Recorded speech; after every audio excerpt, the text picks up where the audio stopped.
Well, it's that time of year. We're just a week away from week 0 of the college football season, and I think it's the right time to give some predictions for a specific conference this season. Let's do it. Hey, what's up, everybody? It's Drew, better known as RockChalk01, and today I'm going to be giving my Big 12 football predictions for the 2023 season. Yep, it's actually going to be tougher this year to get some of these right because instead of 10 teams I've got to worry about 14 teams, with 16 teams in the near future. But anyway, I'm going to go through every position starting from 14th place all the way to 1st. And yeah, let me know in the comments what you guys think. But without further ado, we're going to jump into this quickly. Here's my predictions. 14th, West Virginia.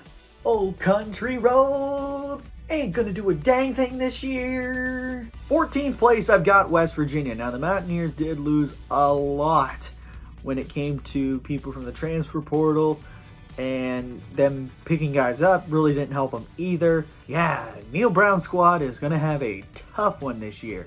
And their schedule this year, boy howdy, it's gonna be a doozy. I would be shocked if they end up getting the same record they did last year, which was 5-7. I don't see that.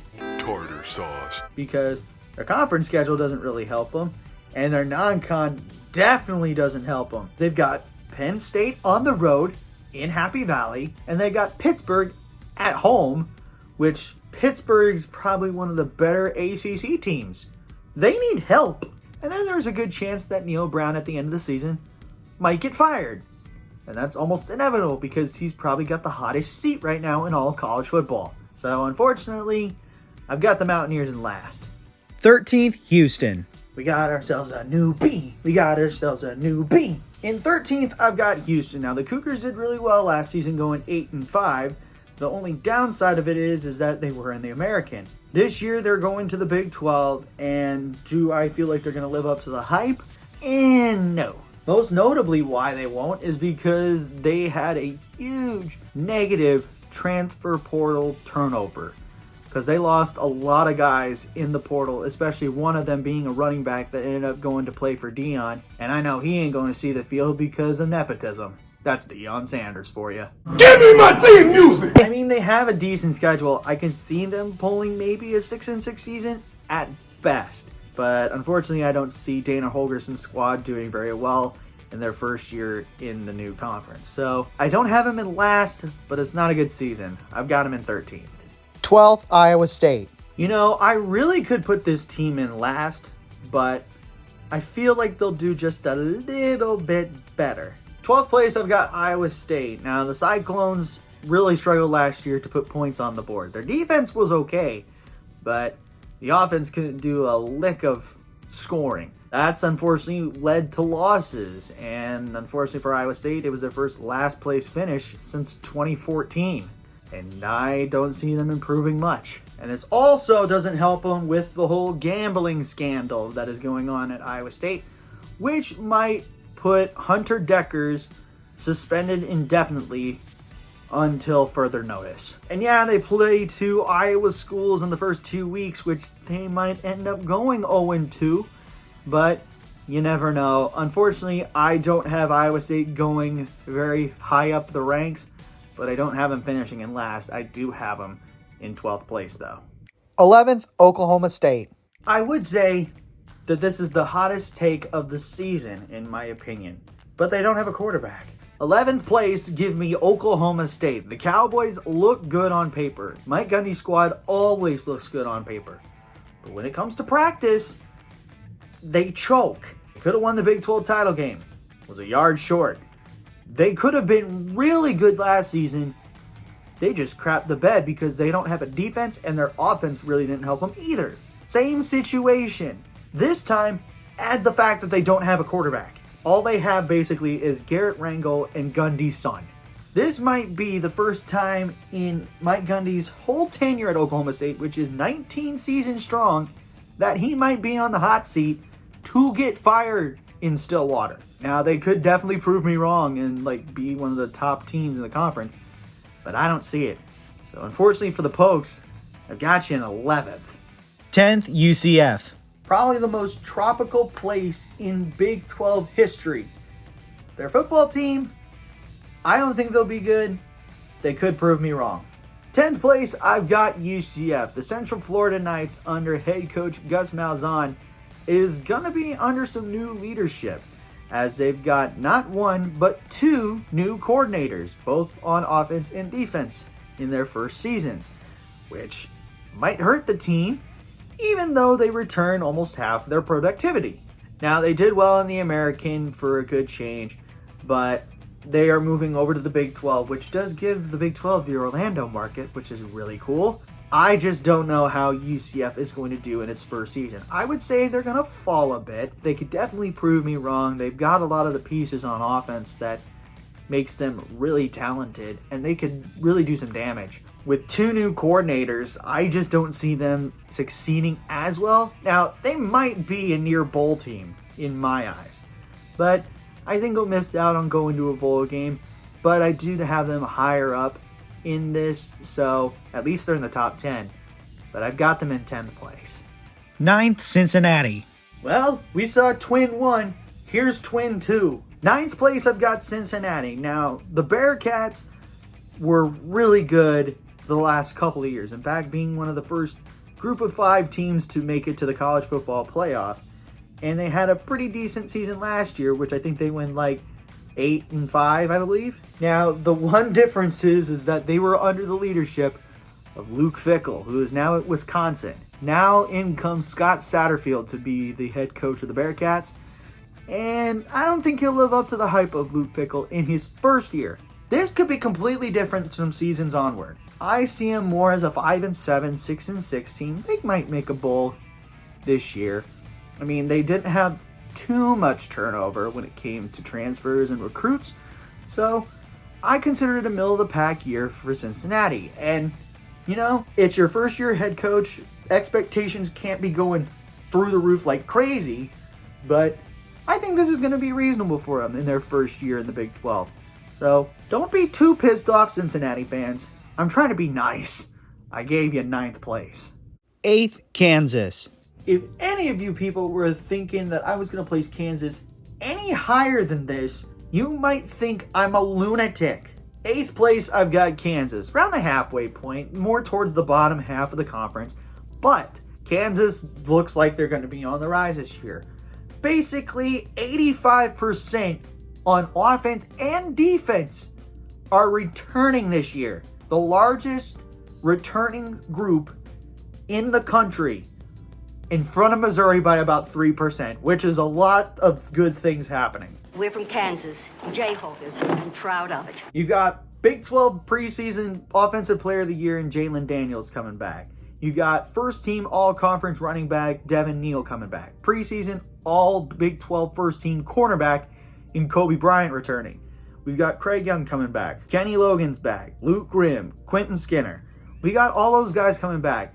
The schedule is a little bit on the tougher side for KU, but they do get 3 out of the 4 new teams this year, with the exception being Houston. I see KU's offense productivity staying roughly the same, maybe increasing a bit, and I am hoping to God the defense gets better, because we desperately need it. I think KU roughly goes 6-6, 7-5-ish, makes a bowl game, and in fact, more or less, the game against Cincinnati might be the big factor where KU and Cincinnati end up placing in the conference. So I think KU gets the edge here, but I'm not going to be too drastic in saying they're going to win the conference.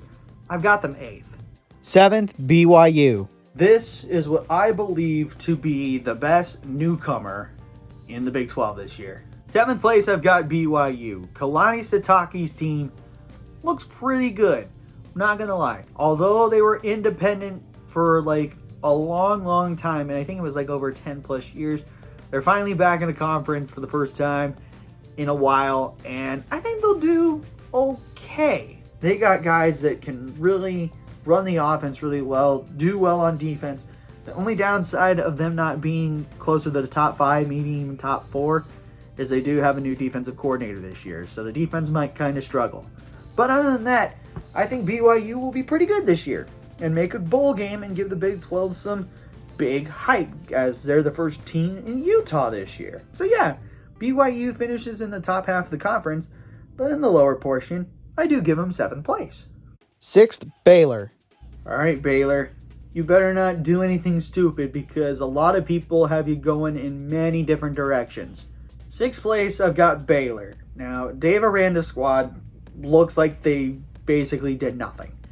And if time shows itself perfectly, that means they're going to finish roughly what they did last year, which was 6-7, and they basically lost the bowl game to Air Force, which how they lost to Air Force makes no sense. The one thing that really hurts Baylor in this situation is their schedule. It is pretty tough, especially you got a couple non-conference opponents that are really cakewalks, except Utah.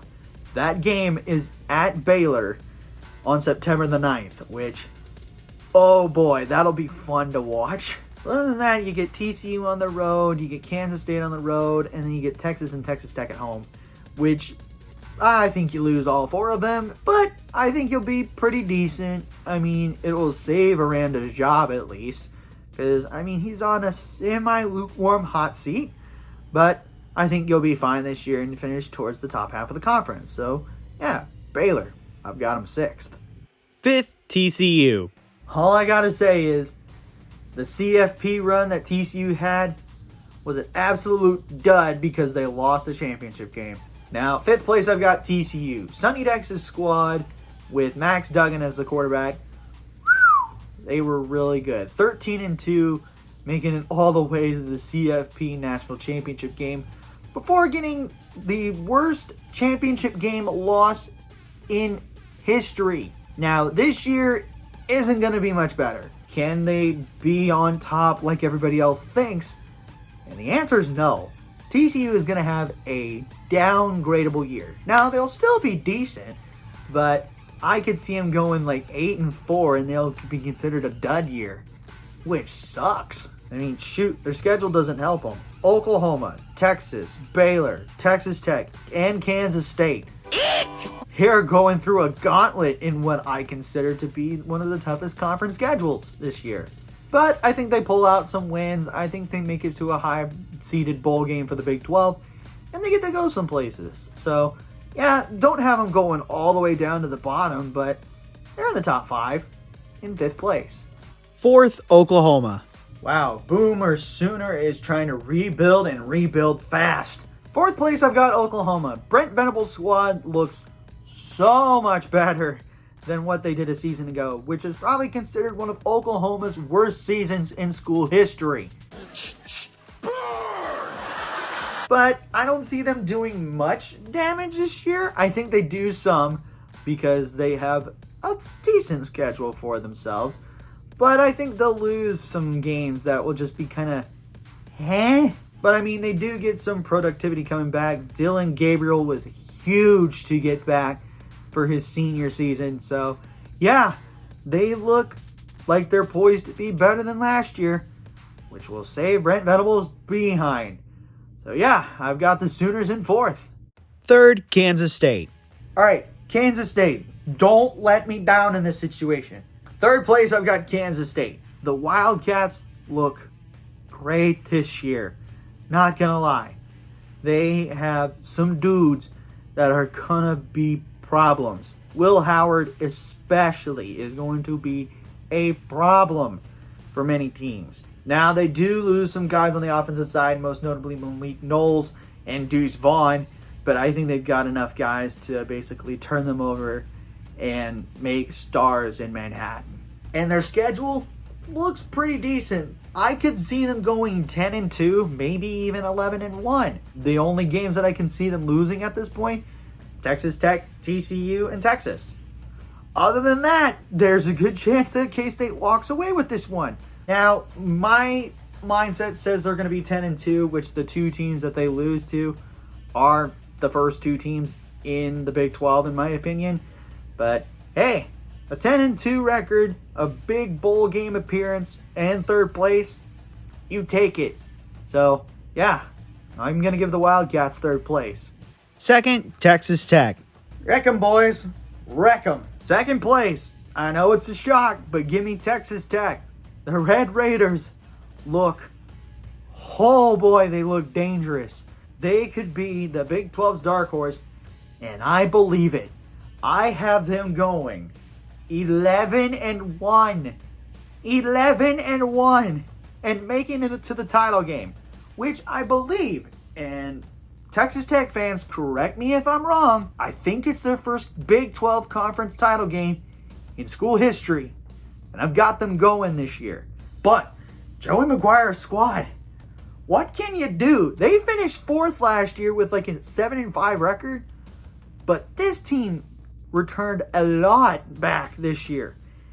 And I got them going a long way. So, yeah, without 1 hour later. any more 2 hours later. halting, I've got the Red Raiders finishing in 2nd place. First, Texas. It ails me to put them here, but dang it, they are without a doubt the toughest team in the Big 12 this year. First place, I've got the Longhorns. My gosh, Texas has returned a lot of guys. Quinn Ewers is back. I believe Xavier Worthy's back, which makes it even worse for teams. Steve Sarkisian has a squad, and I have a good feeling that they could go 11-1 or 12-0 this year. And yes, that means beating Alabama, as well as having an undefeated conference regular season. And I have them winning the Big 12 title game as well. This gives Texas the well-deserved boost it will need to go into the SEC as one of the powerhouses, to be a competitor against Georgia, Alabama, LSU, Florida, you name it. I had to stop because I couldn't think of anybody else. Yeah, that's not funny. But yeah, Texas, they're going to be dangerous this year. And don't be surprised if every team they play gets blown out by 20-plus points. So, with that being said, Texas is my Big 12 champion this year. All right, that's going to do it for my Big 12 football predictions for the 2023 season. Wow, 14 teams, and this has taken a lot longer than it should have. But let me know in the comments what you guys think. Also, don't forget to leave a like, share, and subscribe, and push that notification bell. And tell your friends about these videos. And I should see you again when the next one comes out. But until then, have a good day. Never ever bring exotic dancers to the Fieldhouse. And I will catch you on the flip side. Peace.